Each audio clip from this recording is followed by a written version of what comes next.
National Weather Service in Lake Charles has issued a severe thunderstorm warning for northwestern Beauregard Parish in southwestern Louisiana, southwestern Vernon Parish in west central Louisiana, northeastern Newton County in southeastern Texas, until 2:45 p.m. Central Standard Time.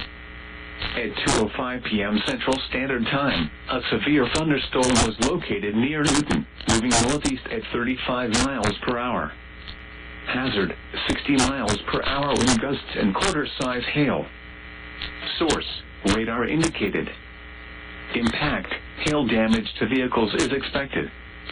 Expect wind damage to roofs, siding, and trees.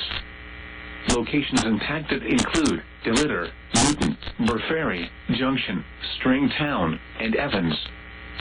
For your protection, move to an interior room on the lowest floor of a building. Torrential rainfall is occurring with this storm, and may lead to flash flooding.